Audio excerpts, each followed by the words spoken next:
Hey guys, welcome back to the channel. If you're new here, I'm Sebastian, a medical student from Australia, and today I'll be taking you through a productive weekend in medical school. We started renal block this week, so I'll be sharing some of the things we've learned so far. After the typical morning stuff, my girlfriend Deb and I scrambled to get ready and make our way to the train station. We don our masks and begin hydrating ourselves to prepare for an upcoming blood donation. We're making full blood donations, and that means that we'll be taking 470 ml of blood, and it's important for us to drink at least 3 glasses of water beforehand. Our appointment's at 10:45, and we fill in some forms after checking in. The staff at the centre interview us to confirm our travel history and to ensure that we have no serious health conditions. Once they deem we're safe to donate, we make our way to the chair. This will be my second donation after giving blood last year, and for those of you not familiar with the process, you can donate either full blood, platelets, or plasma. Full blood donations can be done every 3 months, while plasma and platelets can be donated every 2 weeks. Depending on your blood flow and hydration, a full blood donation takes around 10 to 15 minutes, and if you're thinking of giving blood, be sure to check out the guidelines in your area. Once I'm finished, one of the nurses gives me an A+ keychain because that's my blood type, and directs me towards the refreshment station. The Red Cross gives a great snack selection for donors, so we start munching on all the snacks and drinks provided to replenish our lost salt and energy. We rest for the recommended 20 minutes, then book another appointment in 3 months' time, and make our way to Guzman y Gomez because we're still feeling a little hungry. We order a burrito bowl to share and add a side of corn chips and guacamole. After smashing through the meal, it's a little after midday, and on our way to a cafe we come across Miniso. This is where I previously found my penguin pal Bruce, who's now featured in many of my other videos. After browsing through the store, we end up taking this guy back with us, and just look at his happy little face. It's a mini Bruce. With our new study buddy, we find a seat in Starbucks, and Deb orders an iced latte for herself and a hibiscus tea for me, because I'm not really a big coffee drinker. After making ourselves comfortable, we take out our laptops, put on our headphones, and get into the study mood. I've been told by many students in the years above that renal physiology is one of the more difficult topics we'll come across in medical school, so I decided it's a good place to start. I work through some osmosis videos as an introduction to major concepts, and then review the lectures from the week.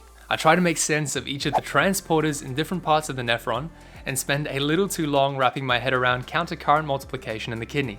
A bit of pharmacology comes up, and once I'm feeling a little more confident about the mechanism of action of different drugs like acetazolamide, furosemide, thiazide, and potassium-sparing diuretics, I put aside renal and do some endocrinology practice questions. Our final exam at the end of the year will cover all material from this year and last, so it's important that I'm reviewing each of the blocks.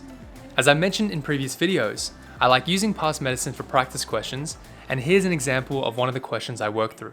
A 16-year-old boy presents to the ED with acute onset pain in the right iliac fossa, nausea, vomiting, and fever. He has no significant past medical or surgical history, and on examination you find rebound tenderness at McBurney's point and a positive Rovsing sign. You strongly suspect appendicitis, and the patient is later taken in for surgery. Which of these is most likely to be a physiological response in this scenario? If you've had a bit of time to think about it, the correct answer is increased glucagon secretion, because the appendicitis is putting a physiological stress on the patient, and one of the body's responses is to increase glucose and oxygen availability. Glucagon is a method of increasing the availability of glucose around the body through glycogenolysis and gluconeogenesis. And the other options are incorrect because you'd expect them to have the reverse response in this situation. After smashing out about 30 of these, I check in with Deb, who's also happy to finish up, and we make our way out. The weather's been picking up as we move out of winter, so we make the most of the sunshine and find a nice outdoor spot to relax.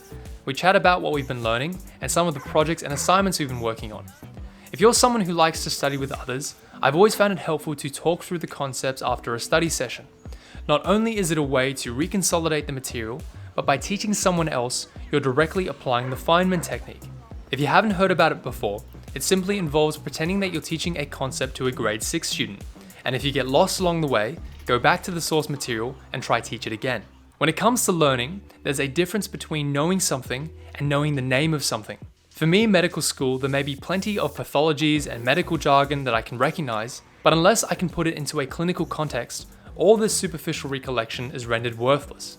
As Stephen Hawking put it, the greatest enemy is not ignorance, it is the illusion of knowledge. So it's important to put knowledge into practice, which will be a lot more beneficial in the long run. It's now 3:30 in the afternoon, so we find a quiet spot in the food court because the library's closed. I continue working through practice questions while Deb reviews breast and lung cancer as part of her oncology block.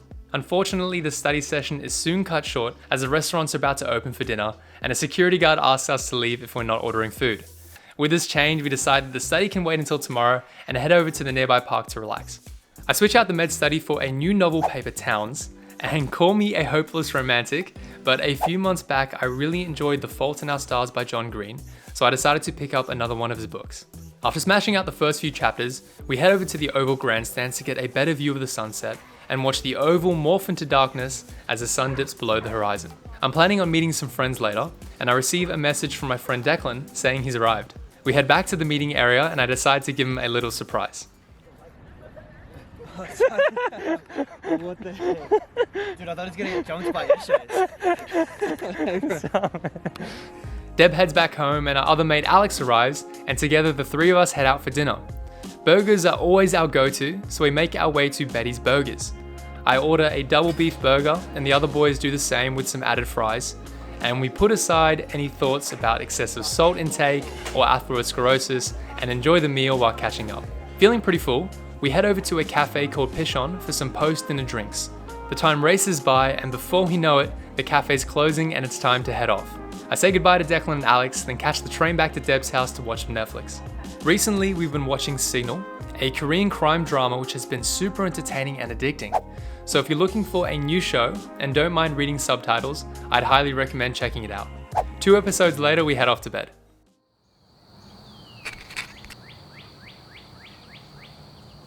It's now Sunday and I'm woken up by my alarm at 8:30. I get out of bed, run through my usual morning routine and do some final preparation for a tutoring session I have coming up. I'm at my girlfriend's place, so no Weet-Bix for me this morning. Instead, being the legend that she is, she makes me some scrambled eggs and kimchi to nibble on during the session. And as much as I'm an Aussie Weet-Bix kid, this is a lot tastier. I log into Zoom and start a call with a student of mine as I help them prepare for the GAMSAT, which is the postgraduate medical entrance exam in Australia. Today we're working on improving scientific reasoning and problem solving for section 3. Once we finish the lesson, I send through the session notes to my student, then chill out on my phone for a little while. I spend some time scrolling through Instagram and replying to some of your messages. If you'd like to ask me a question or want to keep up to date with what I'm doing, feel free to follow me on Instagram and don't hesitate to say hi. I put away my phone, then head downstairs for lunch.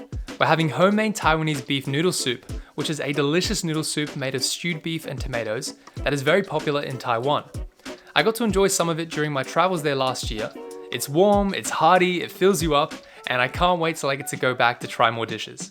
After smashing through the meal, it's now 12:30, so I start reviewing a practical we have covering the anatomy of the urinary system.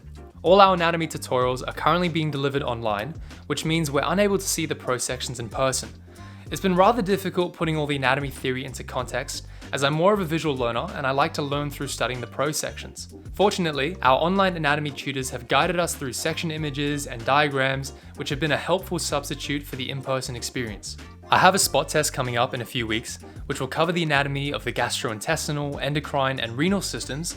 So if you too also have a upcoming exam, let me know down in the comments so we can all support each other.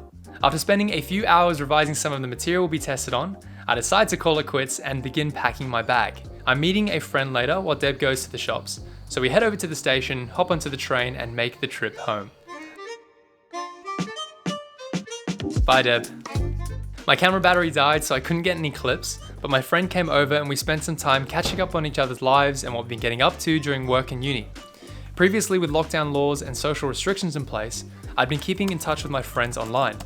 But since the restrictions have slowly been eased off, there have been more opportunities to meet up face to face, to play some basketball, board games, or go hiking. We chat a bit before he heads off and I decide it's a good time to fit in some exercise. I've gotten a little slack with my exercise routine recently, so I'm determined to get back into the swing of things. I've noticed that I tend to feel more stressed or overwhelmed if I neglect exercising for too long, and my sleep quality is just not as good. Exercise presents numerous benefits for your health, and doctors will often encourage patients to increase their incidental and active exercise quota before prescribing drugs. If you don't have access to a gym, you can get up and about by going for a run or a walk or doing bodyweight exercises at home. I didn't feel like doing a long or heavy gym session today, so I decided to lace up my runners and go for a quick jog around the park. After 40 minutes or so, I arrive back home and go into my room. Recently, Osmosis sent me a package of goodies, so I thought I'd show you what's inside. The Osmosis notebook, a shirt, which I will have to open later, a mug, and it's got their little cute drawings on it, if you can see that. There's also a water bottle. After going through the box, I head downstairs to the kitchen and help myself to some fried rice for dinner before getting in one last study session for the day. I go through the various causes of acute kidney injury, or AKI for short, in preparation for my clinical day tomorrow. I learned that you can split the causes of AKI into 3 broad categories. You can have pre-renal causes, which can be due to hypovolemia or renal hypoperfusion secondary to septic or cardiogenic shock. You can have renal causes, which happens at the kidney level itself, the most common being a prolonged renal ischemia or a direct toxic effect due to drugs like aminoglycosides, and post-renal causes, which are due to an obstruction affecting urinary outflow, with a kidney stone being a common culprit. So after feeling a little more confident with AKI, and as it nears closer to 9:30, I close the books and spend the rest of my night relaxing.